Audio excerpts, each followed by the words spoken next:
उन्होंने अंग्रेज़ों की चालों और हिंदुओं की साजिशों का डट कर मुकाबला किया कि रूसी दिफाई निज़ाम की फराहमी ने भारत को अमरीकी कानून के तहत अमरीका की जानिब से पाबंदी के खतरे में डाल दिया। सब्सक्राइब करें और बेल दबाएं ताकि कोई खबर रह न जाए।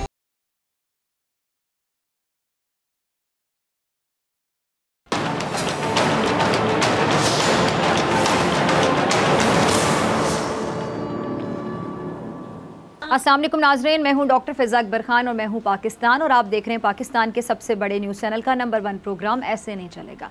एक मशहूर बुज़ुर्ग थे, उनके पास एक दफ़ा एक तालिब इल्म आया जो उनसे तालीम हासिल करता रहा। अच्छा, कुछ अरसा पढ़ने के बाद जब वो अपने वतन वापस जाने लगा तो वो बुज़ुर्ग उससे कहने लगे कि मियाँ एक बात तो बताते जाओ। वो कहने लगा कि जी बताइए, मैं बताने के लिए तैयार हूँ। वो कहने लगे कि अच्छा ये बताओ कि क्या तुम्हारे यहाँ शैतान भी होता है? तालिब इल्म कहने लगा कि हुजूर शैतान कहाँ नहीं होता, शैतान तो हर जगह होता है। उन्होंने कहा अच्छा जब तुमने अल्लाह ताला से दोस्ती लगानी चाहिए और शैतान ने तुम्हें बरगला दिया तो तुम क्या करोगे?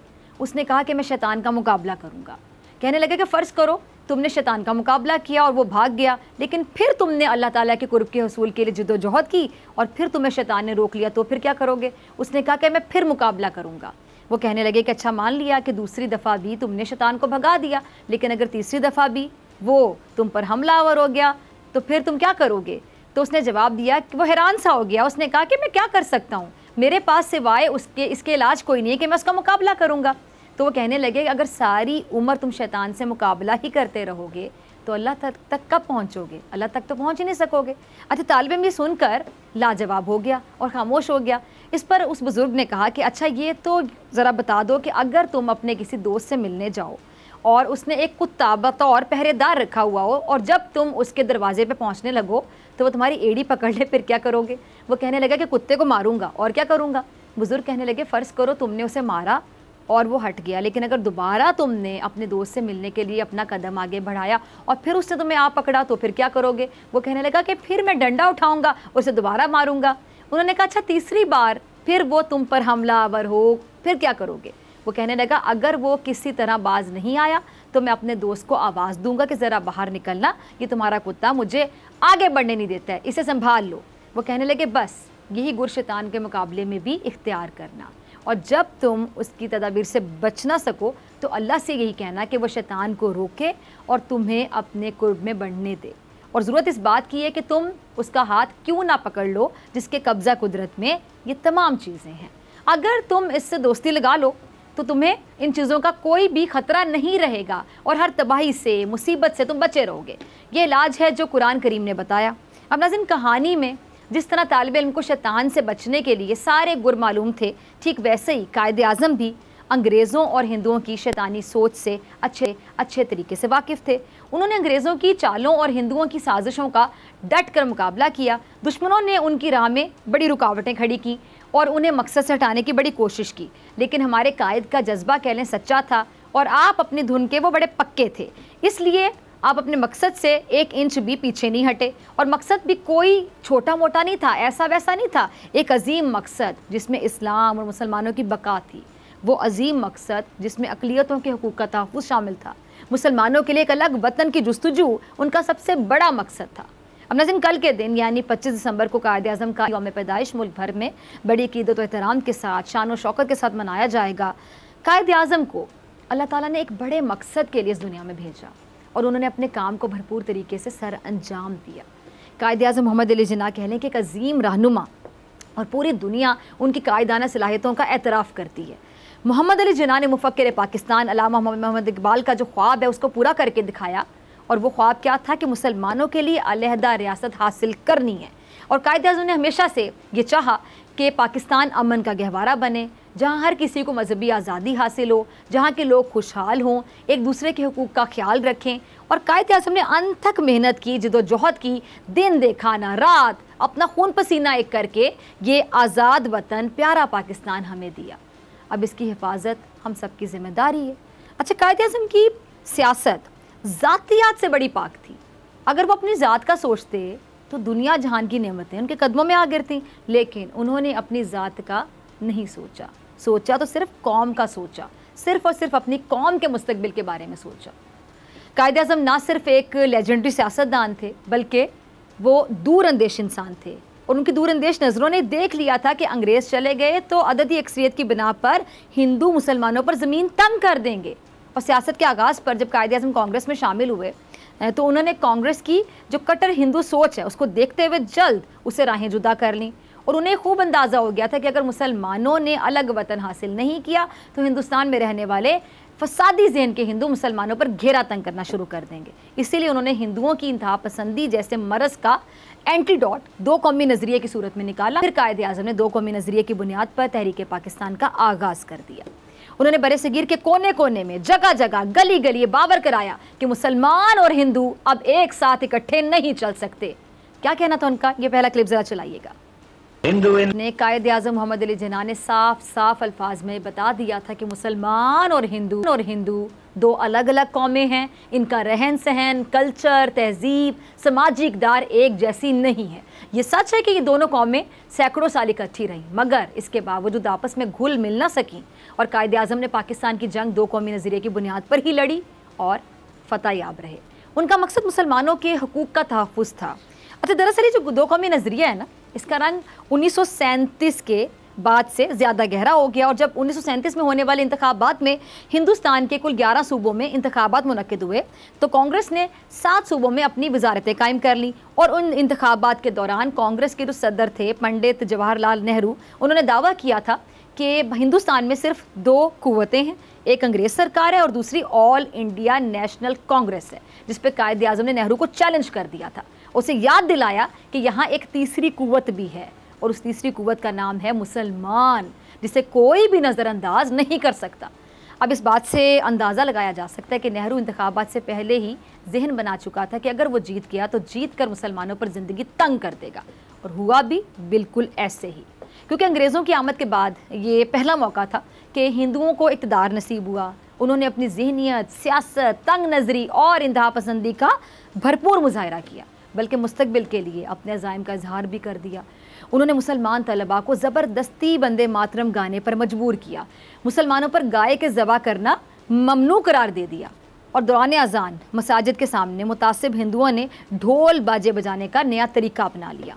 मुसलमानों को कांग्रेस में शामिल करने के लिए मुल्क गिर सतह पर तहरीक शुरू कर दी गई।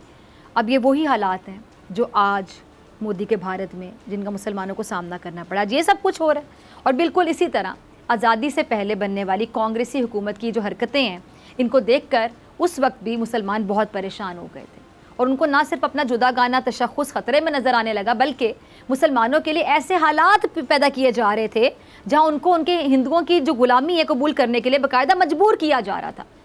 लेकिन खुशकिस्मती कह लें कि नवंबर 1939 में कांग्रेस और अंग्रेज़ के दरमियान दूसरी जो जंग अजीम हुई, उसमें हिंदुस्तान की शमूलियत के सवाल पर इख्तलाफात की वजह से कांग्रेस को वजारतों से मजबूरन मुस्ताफ़ी होना पड़ा और मुसलमानों की जान हिंदुआना मजालिम से छूट गई।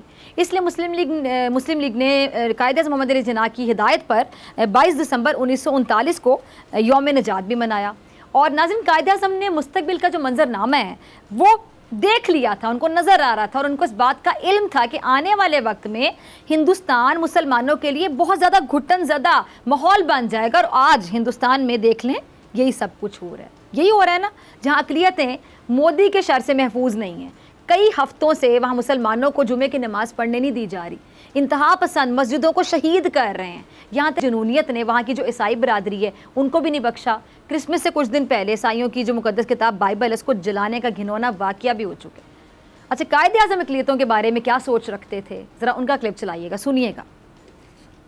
कायदे आज़म ने वतन बनते ही अक़लियतों के यहाँ महफूज होने का ऐलान कर दिया, लेकिन हिंदुस्तान में पाकिस्तान आज़ाद होने से पहले भी गाय ज़बा करने पर पाबंदी थी और आज भी मोदी के जो गुंडे हैं मुसलमानों को गाय ज़बा करना तो दूर की बात, इस शक में जान ले लेते हैं कि मुसलमान ऐसा करने का सोच रहे हैं।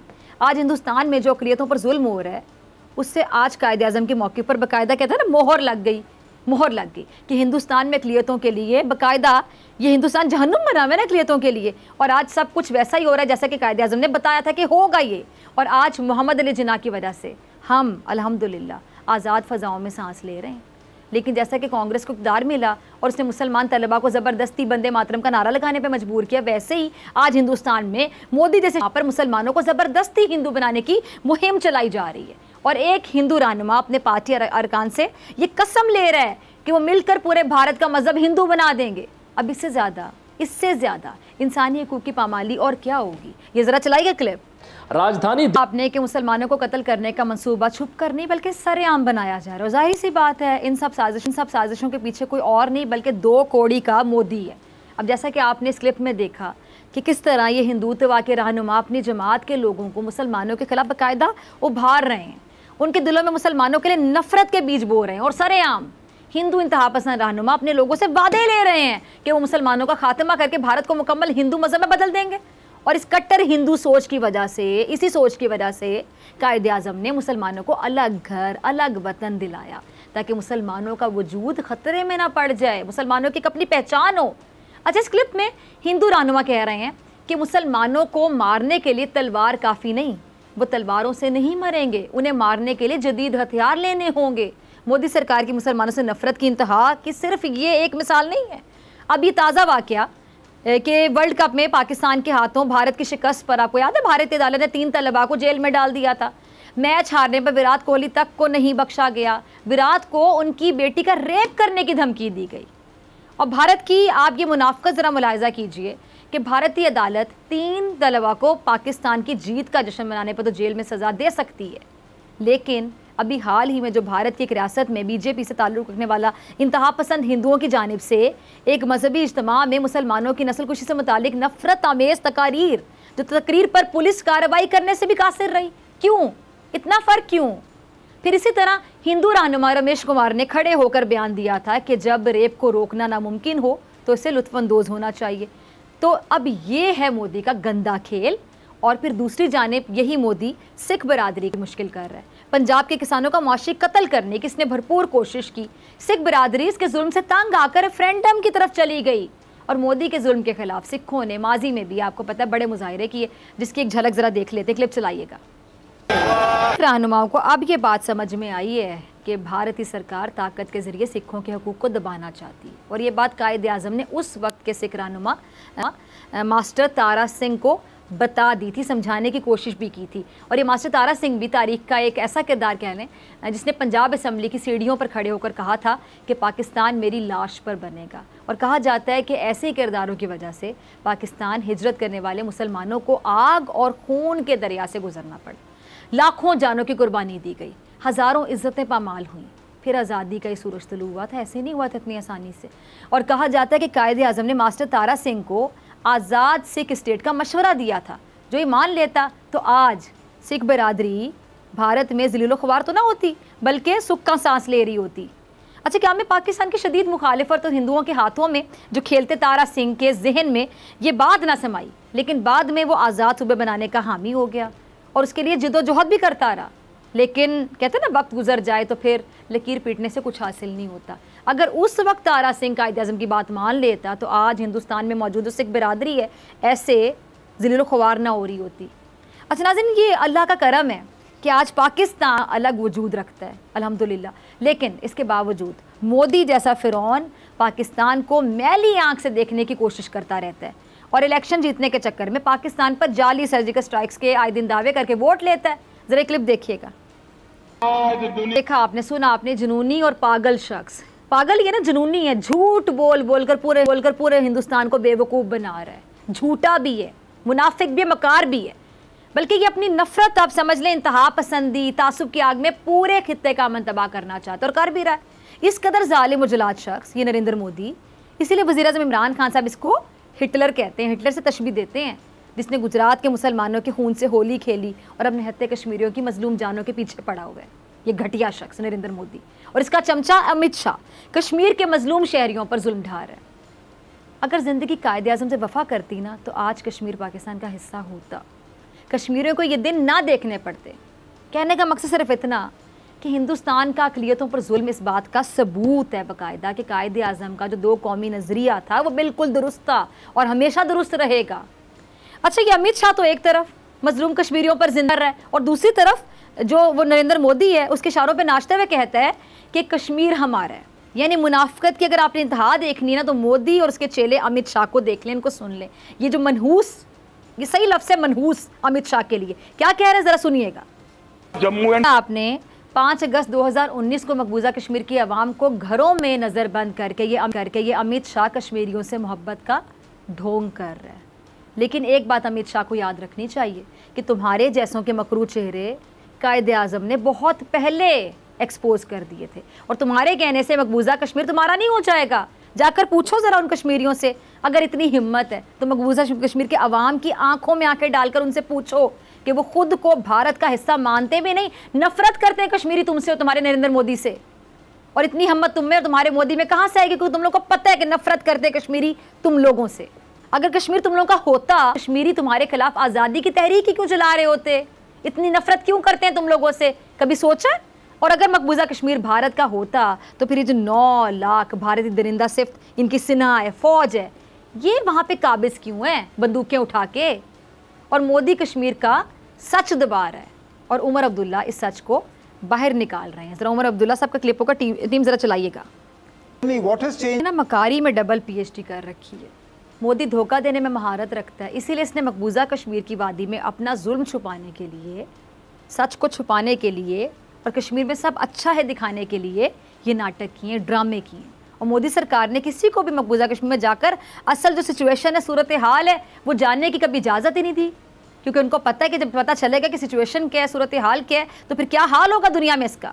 और सारी बात करने का मकसद सिर्फ इतना कि कायदे आज़म की अक़लियतों को लेकर जो पेश गोइयाँ थीं बिल्कुल दुरुस्त साबित हो रही हैं। ऐसा ही है, उनकी अज़मत को आज सलाम पेश करें आप, उनकी अज़मत को सलाम है कि उन्होंने उस वक्त अंग्रेज़ और हिंदुओं की साजिशों का अक्लमंदी से कह लें, दानिशमंदी से कह लें, मुकाबला किया, उन्हें शिकस्त दी, शिकस्त देकर एक आज़ाद वतन हासिल किया। इतना आसान होता है एक आज़ाद मुमलिकत हासिल करना, आज़ाद वतन हासिल करना? कायदे आज़म ने किया। और कायदे आज़म का जो 2 कौमी नज़रिया है और तहरीक पाकिस्तान, उससे मोदी को इबरत पकड़नी चाहिए। वरना भारत में जितनी आज़ादी की तहरीकें चल रही हैं उन सब का ख्वाब सच्चा होगा, क्योंकि जुल्म का ज़ोर हमेशा नहीं चल सकता, और अब तो ऐसे बिल्कुल नहीं चलेगा। मिलते हैं ब्रेक के बाद।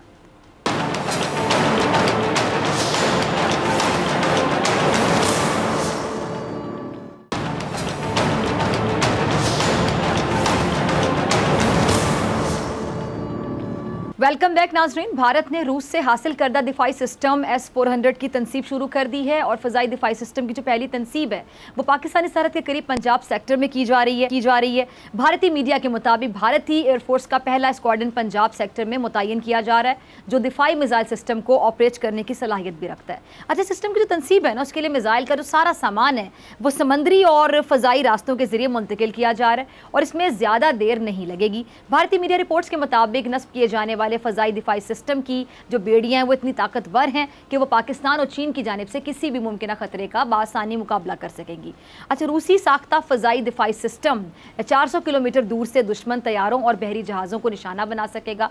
कुछ अर्सा पहले आलमी खबर एजेंसी रॉयटर्स ने इस हवाले से ये कहा था कि रूसी दिफाई निज़ाम की फराहमी ने भारत को अमरीकी कानून के तहत अमरीका की जानिब से पाबंदी के खतरे में डाल दिया, लेकिन भारत ने अमरीकी नाराज़गी और मुमकिन अमरीकी पाबंदियों की परवाह किए बगैर रूस से दिफाई सिस्टम खरीद लिया था। अब इस दिफाई जो सिस्टम है और आने वाली कुछ और खबरों पर बात करने के लिए मेरे साथ सीनियर दिफाई तज्जियाकार ब्रिगेडियर रिटायर्ड हारिस नवाज साहब मौजूद हैं। ब्रिगेडियर साहब, बहुत शुक्रिया ज्वाइन करने के लिए। ब्रिगेडियर साहब, अमरीका की परवाह किए बगैर भारत ने अपनी एयरफोर्स के कई अफसरान को ये सिस्टम ऑपरेट करने की रूस में तरबियत भी दिलवाई है, तो क्या अमरीका भारत पर पाबंदियाँ लगाएगा? क्योंकि पिछले साल रूसी जो दिफाई निज़ाम है वो ख़रीदने पर अमरीका ने तुर्की पर भी पाबंदियाँ आयद की थी, आपको याद होगा। जी बिल्कुल, नॉट ओनली कि उन पे पाबंदियाँ लगाई थी, बल्कि उनको FATF में भी डाल के रख दिया, उनको प्रेशराइज करने के लिए कि आपने रशियन S-400 नहीं लेने। लेकिन देखें, इंडिया हमेशा ये कहता है उसका सबसे बड़ा दुश्मन जब चाइना है, चाइना से डर है, और सबसे पहले उसने ये S-400 मिसाइल जो हैं ये पाकिस्तान की सरहद पे लगाए हैं। इससे अंदाज़ा लगाएं कि पाकिस्तान को वो नंबर 1 दुश्मन समझता है। नंबर 2, ये 400 S-400 लगा लें या S-400 800 लगा लें, ये होता है it is man behind the gun. चलाना प्रोफेशनली आप कितने हैं, प्रोफेशनल ट्रेंड कितने हैं, और आपके मुकाबले में एडवर्सरी जो उसकी पायलट्स और उसकी एयरफोर्स कितनी स्ट्रॉन्ग है, बात किया है। आई थिंक हमने इनको 27 फरवरी को बड़ा अच्छा एक मज़ा चखा दिया था, और आइंदा भी चखाएंगे। उसके जवाब में आपने देखा कि पाकिस्तान ने बाबर 2 जो है वो मिसाइल 900 किलोमीटर मार करने वाला वो भी क्रूज मिसाइल भी फायर किया, और हमारी मिसाइल टेक्नोलॉजी इतनी अच्छी है कि हम इन मिसाइल्स को भी तबाह कर सकते हैं। उसके बाद इंडिया के एक एक इंच एरिया जो है वो हमारी मिसाइल रेंज के अंदर है, और साथ ही साथ पाकिस्तान के पास हर किस्म की दफाई सलाहियत है, जो ये किसी भी हालत में पाकिस्तान को किसी का में डरा नहीं सकते हैं। इसलिए इनके ये जहन से निकाल लेना चाहिए कि राफेल ले आए हैं 5 और बड़े खुश हो रहे हैं और S-400 लगा लिए। बात यह है कि आपने ये देखना है कि आपकी मुसल्लह फौज ट्रेन कितनी है, उनका मोराल कितना हाई है, उनका अपने कमांडर्स के ऊपर कॉन्फिडेंस कितना है। सोशल मीडिया पे आपने देखा हो, कहते हैं ये शोर मचा रहे होते हैं इनके सिपाही एडमिनिस्ट्रेशन के ऊपर, ट्रेनिंग के ऊपर हमें क्या बातें की जाती हैं। तो आई थिंक पाकिस्तान की मुसल्लह फौज इससे किसी लिहाज से भी डरते नहीं हैं। हमने आइंदा भी अमेरिका इंडिया का फेस किया, आज भी करेंगे, लेकिन हर दर्मी और शर्मिंदगी अमेरिका के लिए ये है कि एक तरफ आप जो हैं वो टर्की के ऊपर इस तरह की चीज़ें आप लगा देते हैं, सैंक्शन लगा देते हैं, क्योंकि इंडिया उसमें क्वाड में भी शामिल है। अमेरिका उसको एज ए प्रॉक्सी इस्तेमाल करता है, चाइना के खिलाफ साउथ चाइना सी में इस्तेमाल करता है, क्वाड ग्रुप में इस्तेमाल करता है, पाकिस्तान के खिलाफ CPEC नाकाम बनाने के लिए, पाकिस्तान में दहशत गर्दी के लिए हर जगह इस्तेमाल करता है। इसलिए वो अपनी नज़रें दूसरी तरफ घुमा देता है। लेकिन ये जो डुअल पर्सनैलिटी है, डुअल पॉलिसी है, ये अब नहीं चलने वाली। अब दुनिया बहुत आगे निकल चुकी है। आई थिंक पाकिस्तान भी दूसरे ब्लॉक देख रहा है, पाकिस्तान भी रशिया से ताल्लुकात और बेहतर कर रहा है, चाइना से हमारे बहुत अच्छे ताल्लुकात हैं। हमें भी नए दुनिया के साथ चलना है, नए ममालिक के साथ चलना है। हमने अमेरिका से इंगेज ज़रूर रहना है, उनसे मुज़ाकरात भी करने हैं, लेकिन फैसले अपने मुल्की मफादात में करने हैं। ठीक है। अच्छा बिगर साहब, भारतीय मीडिया के मुताबिक भारत ने जब 5 अरब 50 करोड़ डॉलर के 5 मिसाइल सिस्टम्स के लिए रूस से मुआहदे किए थे, तो भारत ने अमेरिका को ये मैसेज दिया था कि भारत को चीन से खतरे के मुकाबले के लिए इस सिस्टम की ज़रूरत है। तो आपको क्या लगता है कि चीन की दुश्मनी में अमेरिका साथ दे रहा है भारत के इक़दाम का, चीन दुश्मनी में? देखें, definitely America is totally supporting India, क्योंकि वो they want to encircle China, और सबसे बड़ा टूल उनके पास जो है वो इंडिया है। और साथ ही साथ जो भी ममालिक इंडिया और चाइना के दोस्त हैं, उन ममालिक को भी इंसर्कल करना चाहता है, और पाकिस्तान इसलिए विक्टिम बनता है। इसलिए वो पाकिस्तान के CPEC को कामयाब नहीं करने देना चाहता। वो पाकिस्तान के नहीं चाहता कि पाकिस्तान मिलिटरली स्ट्रॉन्ग हो, पाकिस्तान की स्ट्रेटेजिक के इम्पोर्टेंस ज़्यादा हो, पाकिस्तान इकोनॉमिक तरक्की करेगा। हमारी जियो स्ट्रेटेजिक लोकेशन ऐसी है कि हम अपने फैसले अपनी मुल्की मफादात में करेंगे, हम इकोनॉमिक तरक्की कर लेंगे, IMF वर्ल्ड बैंक के चुंगल से निकल जाएंगे। इसलिए वो हर वो रास्ता इस्तेमाल करता है जिससे पाकिस्तान उनके कंट्रोल में रहे, पाकिस्तान को इकोनॉमिक तरक्की ना करने दी जाए। आप अयूब का दौर देख लें, ज़िया का दौर देख लें, मुशर्रफ का दौर देखें, जहाँ जहाँ पाकिस्तान ने तरक्की की है उसी मौके पर इंडिया ने हमारी टांगें खींची, अमेरिका ने। इसलिए हमें अपनी दिफाई सलाहियत को खुद इम्प्रूव करना है, जो कि हम इस वक्त बहुत बड़ी मिलिट्री पावर है और इसको दुनिया मानती है। हमारी लड़ाका प्रोफेशनली बैटल हार्डन फौज है, हमारे पास दुनिया की बेस्ट मिसाइल टेक्नोलॉजी है, हम एक न्यूक्लियर मुल्क हैं। इसलिए हमारी तरफ कोई मैली नज़र से नहीं देख सकता, और इंडिया को पता है इस बात के लिए।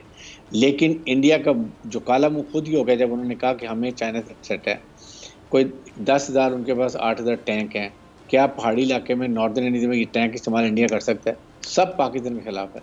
But I think we are very well trained, we are well prepared. इंशाल्लाह इससे हमें कोई फर्क नहीं पड़ेगा।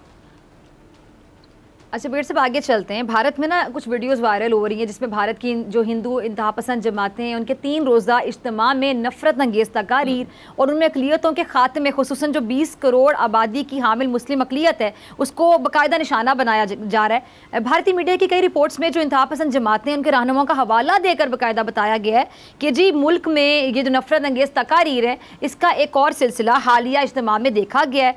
तो क्या कहेंगे आपके, ये मोदी सरकार जब तक रहेगी अक़लियतों के साथ यही होता रहेगा, उनकी ज़िंदगियाँ ख़तरे में रहेंगी? देखें, हिंदुत्व का जो विजन है वो यही है। प्राइम मिनिस्टर पाकिस्तान ने बड़ी दफ़ा ये बात की है, उनका है कि इंतहा पसंद, हिंदू इंतहा पसंदी, हिंदुत्व, अखंड भारत, और उनका सिर्फ हिंदू स्टेट होनी चाहिए। अब ये जो MP है, जो BJP की जो तकरीरें 4 लगे तकरीरें कर रहे थे, आप उनके अल्फाज सुने। वो ये कह रहे थे कि अब तलवारों का और डंडों का वक़्त गुजर गया, हमें नए हथियार, जदीद हथियार लेके मुसलमानों को मारना पड़ेगा। आप इससे देखें, and it is not only मुसलमान, ऑल माइनॉरिटी। ये निशाना उनके सिख भी हैं, सिखों से अभी इसलिए डर रहे हैं 2023 में वो खालिस्तान की प्रॉपर तारीख चलाने वाले हैं। रेफरेंडम वो उन्होंने काफ़ी हद तक कम्प्लीट कर लिए हैं। फिर वहाँ ईसाइयों को देख लें और अपनी अकलियतों को देख लें जो इनके गलत हैं, उनके साथ क्या करते हैं। तो आई थिंक ये ऐसे इंतहा पसंद हो चुके हैं। ये मुझे यकीन है कि ये नरेंद्र मोदी जो है, ये आप देखेंगे इंशाल्लाह ये भारत की तोड़ फोड़ में इसका नुमाया किरदार होगा। अगर सोवियत यूनियन की 15 रियासतें टूट सकती हैं इतनी फौज होने के बावजूद, तो इनकी फौज जो अनट्रेंड है, अनप्रोफेशनल है, कमांड उनकी अच्छी नहीं है, उनके अपने मुल्की मसाइल के अंदर घिरे हुए हैं, तो वो कैसे इनको टूटने से बचाएगा। उधर एंसेलाइट मूवमेंट्स हैं, मीजूज हैं, नागाज हैं। नागालैंड में आपने देखा कि क्या अभी 16 उनके फौजी मार दिए हैं, वो सिविलियन के बसें चढ़ा दी, गाड़ियाँ चला दी गई। तो आई थिंक कश्मीर है, फिर खालिस्तान है, सब लोग खड़े होकर इंडिया पे इंशाल्लाह तोड़ेंगे। ये हम अपनी ज़िंदगी में देखेंगे। ठीक है। अच्छा बेर साहब, एक भारतीय नशियाती इदारे को इंटरव्यू दिया है मकबूजा कश्मीर के साबिक जो वज़ीर आला हैं फ़ारूक अब्दुल्ला, वो बाकायदा उसमें फट पड़े, कहते हैं कि जी मकबूजा कश्मीर में लावा पक रहा है और मुझे यकीन है कि अल्लाह एक और मूसा पैदा करे जो आकर इस कौम को बचाएगा। अब इस दौरान वो मुतादिद मौके पर बाकायदा जज्बाती हुए और आप दीदा तक हो गए, क्या कहेंगे? देखें डॉक्टर फिजा, बात यह है कि कश्मीरी नौजवान बिल्कुल खड़े हो चुके हैं, लेकिन पाकिस्तान को 2 स्टेप आगे करने की ज़रूरत है। बात यह है कि जेनेवा कन्वेंशन में ये उनका राइट है सेल्फ स्ट्रगल, सेल्फ डिटर्मिनेशन के लिए अपने हथियार उठाने की उनको आज़ादी है, और वो जिस ममालिक से भी दरख्वास्त करें उस मुल्क का हक है कि वो उसकी मदद करे। अगर इंडिया बांग्लादेश में जो कुछ उन्होंने इस पाकिस्तान में किया, जैसे वो अपनी मुसल्लह फ़ौज लेके चले गए, तो फिर पाकिस्तान को कम से कम उनकी इतनी सपोर्ट तो करे कि वो अपनी आज़ादी की जंग तो लड़ सके, वो इन नाकाम अनप्रोफेशनल ट्रेंड फौजियों को मार तो सके जो पहले ही मार रहे हैं। ये हिंदू कौम को आप जितनी सख्ती करेंगे, जितना डंडा मारेंगे, ये उतने ही राम राम करेंगे। इसलिए इनके साथ सख्ती से निपटना चाहिए। पाकिस्तान को इस्लामिक ममालिक की जो कॉन्फ्रेंस हुई, इसी तरह कश्मीर के ऊपर भी एक कॉन्फ्रेंस करनी चाहिए और वहाँ पर एक बड़ा स्ट्रॉन्ग मैसेज यूनाइटेड नेशंस को, यूएस को, यूरोपियन यूनियन को जाना चाहिए। अब वक्त आ गया कि कश्मीर का फैसला किया जाए। सर बहुत शुक्रिया आपके वक्त के लिए। नाज़रीन, आपसे मुलाकात होगी इस ब्रेक के बाद।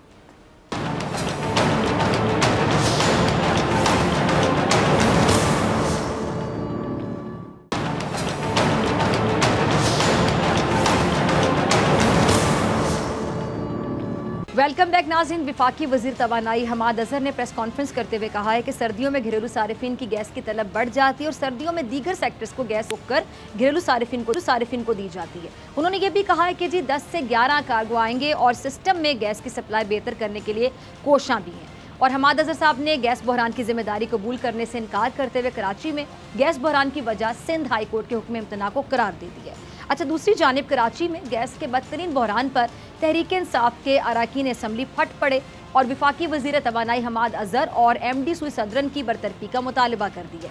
कराची से मुंतखब अरकान कौमी असम्बली अब्दुल शकूर शाद साहब और जमील अहमद खान साहब ने गैस का बहाल ना होने पर सुई सदरन हेड ऑफिस के सामने एहतजाज का बाकायदा ऐलान तक कर दिया है। इस पर बात करने के लिए हमारे साथ मौजूद है खुद अब्दुल शकूर शाद साहब, बहुत शुक्रिया ज्वाइन करने के लिए, और एंकर पर्सन तजियाकार बोल न्यूज़ जमील फारूकी, आपका भी बहुत शुक्रिया वक्त देने के लिए। अब्दुल शकूर साहब, पहले मैं आपकी तरफ आना चाहूँगी, जो कराची में गैस बहरान, इस पर आप लोगों के क्या तहफ़्फ़ुज़ात हैं, और ये भी बता दें कि आपने हमाद अज़हर की बरतरफी का जो मुतालिबा किया है, तो आपको क्या लगता है कि वाकई गैस बहरान के वो अकेले जिम्मेदार हैं? देखिए जी, पहली बात तो ये है कि गैस सर्दियों के सीजन में हमेशा से यह प्रॉब्लम तो हम फेस करते रहे हैं, लेकिन कभी भी जीरो पर नहीं आए। इस बार तो ये सूरत हाल है कि घरों के चूल्हे बिल्कुल बुझे हुए हैं, वो टिमटिमाते हुए जो ना वो भी नजर नहीं आते आपको शुआएं।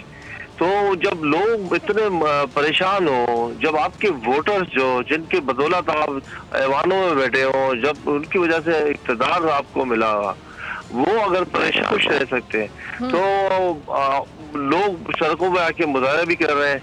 तो यहाँ पर वही इनकलाब फ्रांस वाली सूरत हाल ना हो जाए कि लोग कह रहे हैं कि गैस नहीं है, भला गैस की हम जिम्मेदार नहीं है। भाई तुम वजीर हो, तुम्हारी मैनेजमेंट होनी चाहिए थी, तुम्हें पता होना चाहिए था कि पिछले साल क्या सूरत हाल थी, ठीक है ना।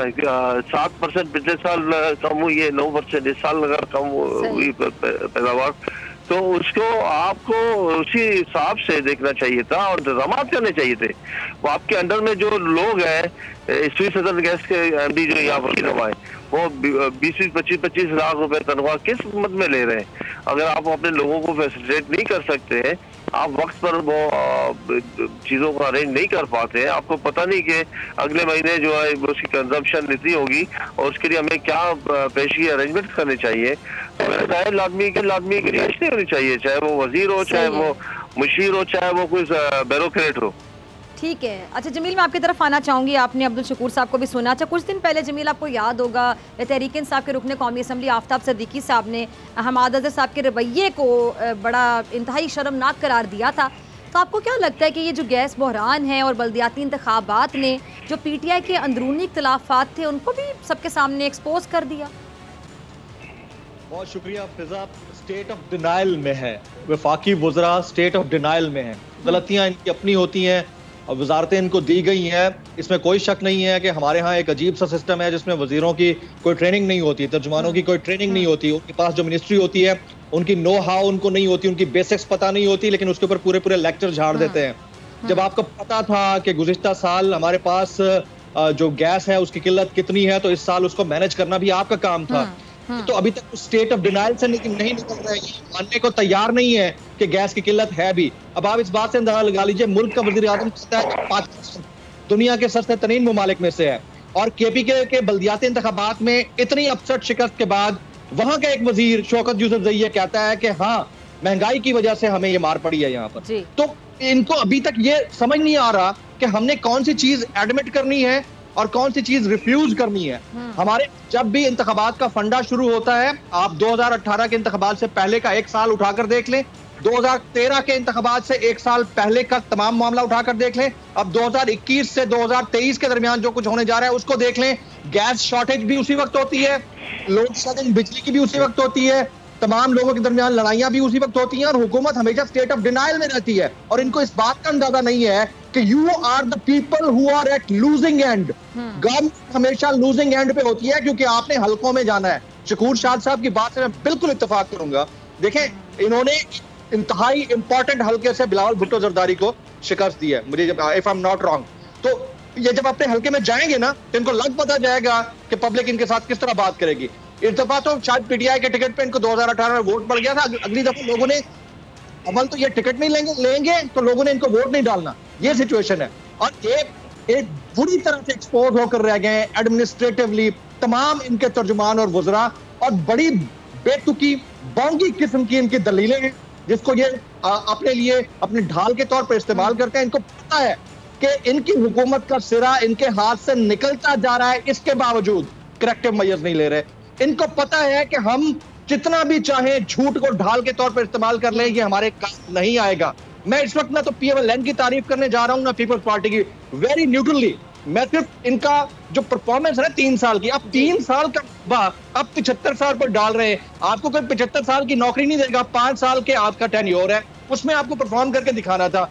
अभी तक आपको ये समझ नहीं आ रहा कि बिजली टाइम रिलीफ होता है ना, पब्लिक का सबसे बड़ा, पब्लिक का जो फोकस होता है वो रिलीफ होता है, और गवर्नमेंट का फोकस उनको रिलीफ देना होता है। और अगर पब्लिक को रिलीफ नहीं मिल रहा, वो रो रही है। दिन में 3 टाइम पहले गैस देने की बात किसने की थी? हमाद अज़हर साहब ने फ्लोर ऑफ द हाउस पे की थी। अब वो उसको फेक न्यूज कहकर झुटला रहे हैं। ये भी कह सकते हैं जो बड़े बड़े दावे थे वो इनके गले पड़ गए। वक्त से पहले दावे नहीं ना करने चाहिए। जब आप पहले आप दरिया समंदर में आप उतरते हैं, फिर आपको पता चलता है ना कि कैसे तैरना है, कितना पानी कितना गहरा है। आप पहले से कहते रहे कि हम ये कर देंगे, हम वो कर देंगे, फिर वो जो बयानात है, जो आपके पहले के दावे थे, आपको सिचुएशन का पता नहीं था कि हालत क्या होगी आने के बाद गवर्नमेंट में, तो आपके गले पड़ रहे हैं। अब आवाम पूछ रही है कि हाँ बताएं। ना सिर्फ गले पड़ रहे हैं बल्कि 22-23 साल जिस बंदे ने जिद्दोजहद की, अपनी एक टीम बनाई, उसने लोगों के दिलों में एक होप पैदा की, उनकी आंखों में एक चमक पैदा की। ऐसे नहीं लोग रात के टाइम पर मोबाइल लाइट्स, टॉर्च लाइट्स निकालकर खान साहब का इस्तकबाल करते थे। ये खान साहब की कैरिज्मेटिक पर्सनैलिटी का असर तो अपनी जगह पर होगा, लेकिन उनसे तवक्कुआत ज्यादा थी। आज अगर लोग फट रहे हैं, गुस्सा कर रहे हैं, अपनी टीम के लोग नाला हैं, नाराज हैं, उसकी वजह सिर्फ और सिर्फ ये है कि आपसे तवक्कुआत ज्यादा थी। आप ही ने कहा था ना कि 100 दिन के अंदर मुझसे हिसाब लेना। आपने कहा था कि 6 महीने के अंदर आप मुझसे हिसाब लेना। आपने कहा था कि मिड टर्म पे मुझसे हिसाब लेना। आज आपके 3.25 साल हो गए हैं, आप ना तो एहतसाब कर पाए हैं, ना रिफॉर्म्स की पहली ईंट रख पाए हैं। मैं बड़ा न्यूट्रली इसको एनालाइज कर रहा हूँ। मैं मुझसे ज्यादा मेरे ख्याल में तारीफ खान साहब ने आज तक किसी ने नहीं की होगी, और मुझसे ज्यादा क्रिटिसाइज भी कोई नहीं कर रहा होगा। लेकिन जहां बात गलती की है उसको मानना चाहिए। अगर आप पब्लिक को रिलीफ नहीं दे रहे तो आप माने कि आपने शादी से पहले जो वादे दावे किए थे, शादी के बाद उसको भूल गए। ठीक है जी, अब्दुल शुक्र साहब आपकी तरफ आना चाहिए, जमील को भी सुना। अच्छा अब्दुल शुक्र साहब, आप लोगों ने वज़ीर आज़म साहब से मिलने की कोशिश की या फिर सदर आरिफ अलवी साहब से कोई बात, क्योंकि उनका ताल्लुक भी कराची से, और अगर ये गैस बहरान ऐसे ही चलता रहा तो फिर एहतजाज क्या मतलब किस हद तक होगा, क्या प्लान है? देखिए जी, अगर हम अपनी पार्टी के साथ मुखलिस हैं तो हमें वक्त पर अपनी पार्टी को इन चीज़ों से आगाही देना ज़रूरी है। हमने अपने तौर पर कोशिश की है, बहुत सारे लोगों से बात भी की है, लेकिन बहुत सारे लोग आगे जाके बात नहीं करते हैं। और हम नहीं चाह रहे हैं कि खान साहब इस वक्त बेशुमार मुल्की और बैनुल-अक़वामी प्रॉब्लम्स में वैसे मशगूल है, प्रॉब्लम्स भी फेस कर रहे हैं। तो अपने तौर पर कांटेक्ट करने की कोशिश की अवाद अजहर को, लेकिन जैसे जमील साहब कह रहे थे वो किसी को अपने बराबर समझने को तैयार ही नहीं। पिछली बार भी एक मरतबा ऐसे हुआ था, तो मुझे कहते हैं मैं गवर्नर का बेटा हूँ। ठीक है भाई, तुम गवर्नर थे, हमारे तुम्हारे गवर्नर थे, अल्लाह तुम्हें मुल्क का वज़ीर आज़म बना दे, लेकिन अगर इन नातवा कंधों पर जो है मामी हेलो डैडी जैसे बर्गर बच्चे होते हैं उनका रवैया रहेगा, तो फिर मेरा जैसा एक सियासी वर्कर इस चीज को तो कभी भी अफोर्ड नहीं कर सकता। हम तो एक बड़ी लंबी जद्दोजहद करते यहाँ तक पहुंचे। 42 साल की हमारी पॉलिटिकल जद्दोजहद है। हमने जनरल ज़िया जैसे एक आमिर का भी मुकाबला किया है, और मुझे इस पर फख्र भी अपने उस जद्दोजहद पर। तो और आज जब यहाँ आकर मसलत का शिकार हो जाए, सिर्फ कौमी असम्बली की एक सीट की सारी जिंदगी की हमारी अपनी जद्दोजहद, अपने नजरियात, अपने अफकार को एक तरफ रख दे, मैं ये तो नहीं कर सकता। और मुझे मेरा फर्ज बनता है, जिन लोगों ने मुझे इज्जत दी है मैं उनके लिए आवाज बुलंद करता रहा हूँ, और मैं आवाज बुलंद करता रहूंगा, चाहे उसके नतीजे मुझे जितनी बड़ी कुर्बानी देनी पड़े। मैं अपने लोगों के दरमियान रहता हूँ, मैं किसी डिफेंस के बंगले में नहीं रहता, किसी इस्लामाबाद में नहीं रहता। जैसे ही मौका मिलता है मैं कराची आता हूँ। आज भी जैसे 2 दिन की छुट्टियां होंगी तो मैं फौरन कराची पहुंच गया। तो ये सारी सूरत हाल है। इसमें मैं समझ रहा हूँ मैंने अपना हक अदा कर दिया है और करता रहूंगा। बिल्कुल, हम अपनी अपनी रिस्पॉन्सिबिलिटी भी अदा कर लें जमील, तो बड़ी बात होती है। इंडिविजुअली हम अपने लिए आंसरेबल है ना, दूसरे की जिम्मेदारी तो आप नहीं ले सकते। इंडिविजुअली हर कोई अपने आप को सही कर ले, खुद को बदले तो बदल जाएगा पाकिस्तान। वैसे तो तब्दीली नहीं आ सकती। तो जमील जो रवैये की बात करें, रवैया जो है कुछ हुकूमत में बैठे लोगों का, उस रवैये के हवाले से वाकई ऑपोजिशन तो चले तनकीद करती ही है, चले किसी और मकसद के लिए करती होगी, उनको नीचा दिखाने के लिए, या एक पर्सनल ग्रजेस भी होती हैं। लेकिन जब हुकूमत के अंदर से लोग कुछ लोगों की इस तरह रवैये पे बात करते हैं खासतौर पे, उस हवाले से क्या कहेंगे आप? क्या हुकूमत में बैठे हुए लोगों का रवैया ऐसा होता है? देखें, ग्रीवेंसेस शकूर शाद साहब के बड़े जेन्युइन हैं। ये किसी भी नजरियाती पॉलिटिकल वर्कर के ग्रीवेंसेस हो सकते हैं। ये बहुत बड़ा डेंट है पीटीआई के लिए। रवैयों की आप बात करते हैं, मैं आपको 3 साल पुराने अपने मुल्क के मैसेजेस दिखा देता हूं। मैं 4 लोगों के नाम ले सकता हूं, इस वक्त वजीर है, 4 लोग डेली सुबह गुड मॉर्निंग का मैसेज करते थे, डेली सुबह सॉरी, और शाम को कहते थे कि मुझे बीपर पे लेना है अपने शो में सुबह। और अब उनकी हालत ये है कि आप उनको कॉल करें, आप उनको मैसेज करें, 10 दिन तक आपको रिप्लाई नहीं आएगा। 10 दिन क्या 3 साल हो गए रिप्लाई नहीं आया। ये वो लोग हैं, इनके घर में आ जाता है सरिया। अब इनको इस चीज का अंदाजा नहीं है कि इनको वापस उसी हल्के के अंदर, उसी पब्लिक के बीच में जाना है। लेकिन जमील वो कहते हैं कि गुरूर का सर हमेशा नीचा होता है, ये सियाने कहते हैं, तो कोई ना कोई बात तो होगी ना इसमें, तो गुरूर तो करना ही नहीं चाहिए। अब आप केपीके में देख लें, मुझे आप इस बात से, मैं मतलब उसको मैं एक और अंदाजे से भी एनालाइज कर सकता हूं अगर केपीके की सिचुएशन को। लेकिन आप ये देखिए कि पीएमएलएन एक पॉलिटिकल पार्टी, वोट उसको नहीं पड़ा। पीपल्स पार्टी एक पॉलिटिकल पार्टी, वोट नहीं पड़ा। पीटीआई एक political party soft face government में है, वोट उसको नहीं पड़ा। किसको पड़ा है? जेयूआई को, जिसका कोई स्टेक ही नहीं है उस प्रोविंस के अंदर। क्यों? ठीक है, इनके अपने गरूर और इनके घमंड के नतायज हैं, इनके अपने किए करतूतों के नतायज हैं जो भुगतना पड़ेंगे खान साहब को। और खान साहब बड़े ऑनेस्ट हैं, बड़े डाउन टू अर्थ हैं, कैरिज्मेटिक पर्सनैलिटी है। मैं खुद उनके साथ उठता बैठता हूँ, बहुत जगहों पे साथ गया हूँ। लेकिन खान साहब, ये भी आपसे ही सवाल पूछा जाएगा ना भाई, आपने जो टीम सिलेक्ट की, जो टीम आपके इर्द गिर्द फिर रही है, वो अगर लोगों को मैसेजेस का रिप्लाई नहीं करती, शकूर शाद साहब इनको छोड़े, आमिर लियाकत साहब, अब आफ्ताब सिद्दीकी साहब, ये सारे ग्रीवेंसेस लेकर बैठे हुए हैं। कि कराची के किसी बंदे को, कराची पाकिस्तान की रीढ़ की हड्डी है, सही, पाकिस्तान की शहरक है, पूरे पाकिस्तान का 70% रेवेन्यू यहाँ से होता है, अब्दुल शकूर नहीं करते, ये हालत है। अब्दुल शकूर साहब, आपका लास्ट कमेंट। जी, क्या कहना चाहेंगे लास्ट? मैं ये कहना चाहूंगा कि केपीके के जो रिजल्ट आए हैं, अगर केपीके के लीडर भी वक्त पर ये इस आवाज को उठाते जिस तरह आज हम उठा रहे हैं आवाज कि भाई ये ज्यादती हो रही लोगों के साथ, तो शायद लोगों का रवैया कुछ चेंज होता। लोग जब अगर हमारे जैसे मुंतखब नुमाइंदे खामोश होकर सिर्फ इक़्तिदार के मजे लेने के लिए और अपने ये सोचकर कि हमारे साथ पता नहीं गवर्नमेंट क्या करेगी, वो खामोश हो जाए, जुबान बंदी कर जाए और अब और ही मसाइल पे बात ना हो, फिर मैं समझता हूँ ये बहुत बड़ी ज्यादती होगी। तो इसलिए हम तो अपनी जंग लड़ रहे हैं और हम अपनी जंग लड़ते रहेंगे और इंशाल्लाह ताला वो क्या नाम है आखिरी दम तक, चाहे इक़्तिदार हो ना हो, ये ओहदे आज आनी जानी चीजें हैं, आज है कल नहीं होंगे, लेकिन हमें फख्र है कि हम अपने लोगों के दरमियान थे और हैं इंशाल्लाह जब तक चाहे तो रहेंगे उनके साथ। ठीक है जी, दोनों मेहमानों का बहुत शुक्र। फ़ैज़ा अकबर खान को दीजिए इजाज़त, आपसे मुलाकात होगी इंशाल्लाह पीर के रोज़ सेम टाइम सेम चैनल। अगर ज़िंदगी ने वफ़ा की दुआओं में याद रखिएगा, अपना बहुत ख्याल रखिएगा। अल्लाह के बाद।